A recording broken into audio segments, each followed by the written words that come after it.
Captain Manzini is having trouble sleeping, poor baby, because of a recurring nightmare.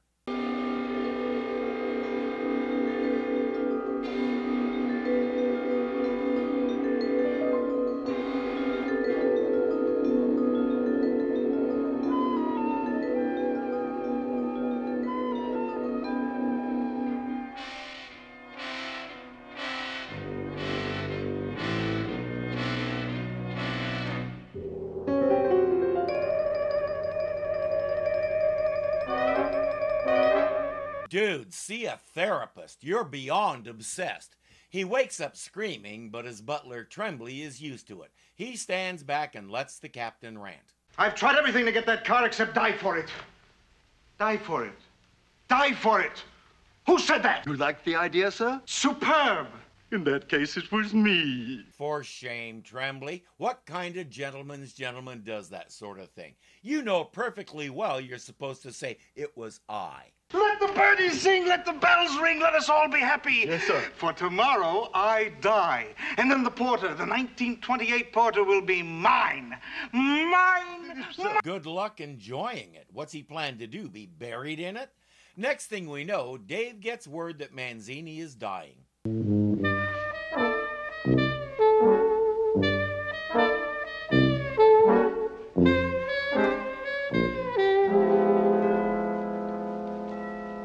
With those two nurses attending him, at least he can go out with a smile on his face. I've done all I could.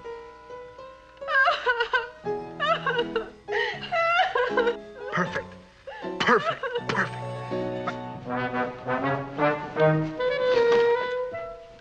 Best rehearsal yet. Never mind. And he really expects Dave to believe the green is illness, not a tinted light. Captain Manzini's mother. She's taking it very well.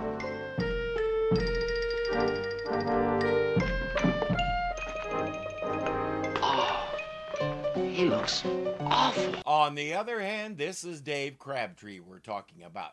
Given the right pitching, you could sell him an extra nose. What's wrong with him? An hereditary affliction, known only as obscura melancholia. Is this melancholia enough to... The Manzini strain is a passionate one, Mr. Crabtree. Bernard's father languished away for the want of a Zeppelin. What? Other Manzinis have fallen victim to the same malaise. All the way back to Cesare Manzini, who was unable to buy the Leaning Tower of Pisa. And Translation, they died because they couldn't get something they wanted. There's a cure for that. 10 cc's of Get Over It All. Instead, Dave says, I know what Bernard's major disappointment is. you wouldn't sell him your car. Why, I couldn't. A car? You don't understand. A car versus a human life? How do men like you sleep at night? Okay, the moment he or anybody else talks to me like that, I'm gone. And I've left them with a few choice words of my own ringing in their ears. But I'm a jerk. Dave isn't. He looked awful. Just awful. Lying there like that. Lying. Now you've got the idea, David. Lying. Mom, I saw him. He was pathetic. He looked green. You're an educated man, Dave. Do some research and find out what might cause such a tint on his skin. You'll find there's one, hypochromic anemia. It's a blood disease that has nothing to do with the car. So if he really is green, it's not because he doesn't own your car. It's because he didn't eat his vegetables. He's dying because he didn't obey his mother. Mom has the line on Manzini and knows it's a scam.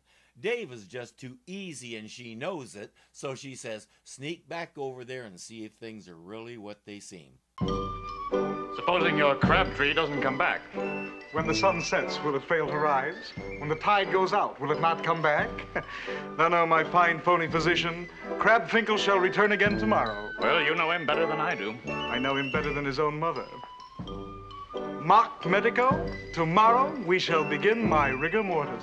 As we heard, he's not expecting Dave back until tomorrow. If Dave can sneak up and peek in a window, he'll get an eyeful.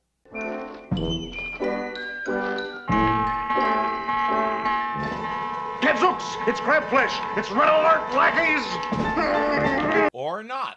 And Dave needs to go to the library and check out a few books on this being sneaky stuff. He's terrible at it. Chapter 1, if you want to be sneaky, don't knock on the door. He's convinced and he's made a decision. I Gotta give it to him. They work out a title to the car that says it belongs to Manzini until he dies, and then it reverts back to Dave.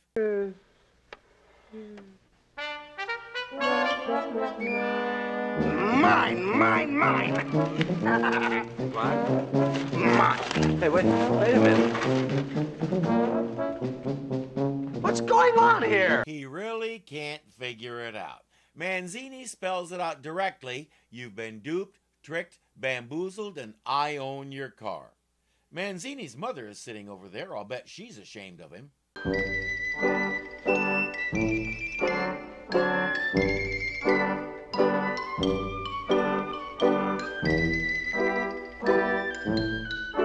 On the other hand, I may give his family too much credit.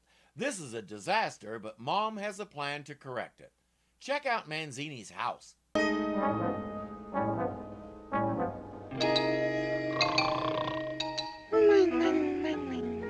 It looks like a medieval castle, the kind that could be haunted. That's the perfect setting for Mom's plan, especially since he's keeping her in his bedroom. Mother of pearl, the horn blows at midnight. He calls Doc Benson and says, "Get over here right away," as if Doc makes house calls in the middle of the night. But Doc is in on the plan. He calls Dave and says, "You're on." Come in, Benson, you automotive quack. You're late. Howdy! It ain't Doc Benson, it's me, Billy Joe Tucker, the night man. Say, y'all must be Captain Linguini. Manzini. Whatever. He finally gets to pay Manzini back for all those name jokes. What's the matter with it? She stalled on you? It's the horn. Can't you hear it, hayseed? It's honking, and there's nobody honking it. I don't hear no horn, Captain Zucchini. It's Manzini. Whatever. That's right, Captain Tortellini, you're imagining the horn. Billy Joe there can't hear it, but he'll sure do his best to fix it, even though it ain't busted. Listen, you call up Doc Benson and get him over here. I hear a horn honking. I want that honking stopped. Old Doc Benson, just before he sacked out, he said to me, he said, Billy Joe, he always called me Billy Joe, on account of that's my name, Billy Joe. He said, Billy Joe, you'll hire yourself on down to that Captain Scalapini's place and you fix his car. And that's just what I'm fixing to do. You see, the thing is, Doc Benson ain't the kind of doc you need, Captain Cappuccino. I live with my wife and two of my 3 grown daughters. Every so often, one of them will have something go wrong with a computer or other device, and they'll call on me to fix it. Sometimes all I have to do is be in the room and the thing fixes itself. So we decided that these devices have a detector. Manzini's starting to think this car has one too, and he's lacking certain essentials. Silence. It's wonderful. Very good. Now get out of here and let me get to sleep, cornshucker. I'll have Doc Benson bill you in the morning. Say, what'd you say your name was? Manzini. Kind of rhymes with Houdini, don't it? Get out of here. Vanish. Naturally, as soon as Billy Joe Tucker leaves, the weirdness starts up again. Yoink! It's a raid. It's all right, officer. They're my own dice. Sacramento, it's that car again.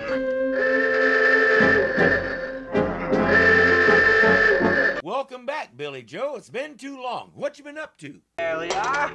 That ought to do her, Captain Tetrazzini. Manzini. Whatever. You fixed the short and the light. No, change the tire. You had to fly it. You didn't notice the lights are shining all by themselves? Lights shining all by themselves. Billy Joe leaves laughing. Manzini isn't laughing.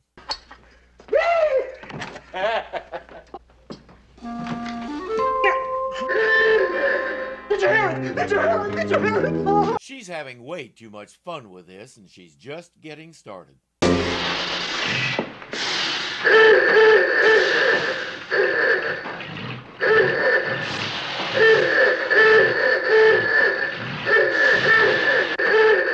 As long as you're up there, the other day I was tossing popcorn up and trying to catch it, and a piece went up there. Mind getting it for me? Bernard Manzini, you are a thief, a scoundrel. That's my business. My business, too. You got the car by deceptive means. Obviously, the car has a problem with that. I suggest you listen since she's bigger than you. Who are you? I am the Avenger. The Avenger knows what evil lurks in the hearts of men. You're thinking of the Shadow, but he's too scared to make the connection. Fortunately for you. The Avenger knows about you, Bernard Manzini. Nothing lurks in me, no evil. I was sleeping in my bed and suddenly I heard a horn. Do not ask for whom the horn honks, Bernard Manzini. It honks for thee. You'd better hope he's never read John Donne either. The poem she stole that from begins by saying, "No man is an island. We're all connected." Therefore, he says, "Send not to know for whom the bell tolls, it tolls for thee." The town bell was rung when someone died. Donne's point, which he states plainly in the poem, is that every man's death diminishes all of us. So don't ask who died because it was a little piece of you. I'm not sure how that line of thought fits here, but again, Manzini is too terrified to ponder it. And since that's the idea, we can give it a pass. You have imprisoned this car. It's my car. I can do what I want with it. Your car? Silly boy. The Avenger knows whose car it is.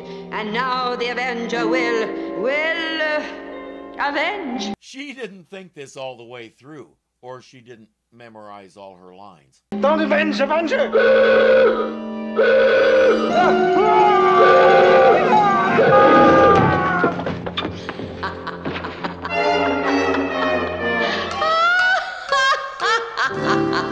Okay, she didn't have to memorize all her lines. He wasn't listening anyway.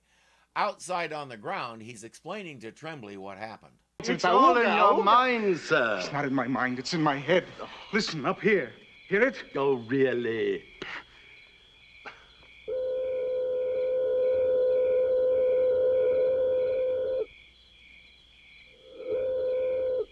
That may be the best gag of the whole series.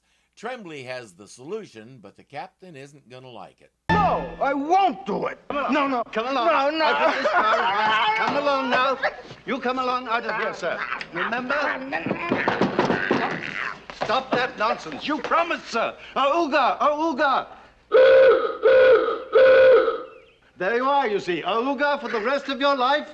Now, come along and be a good captain. This whole episode, I thought Tremblay was the butler. Little did I know he's the nanny. Okay, maybe not.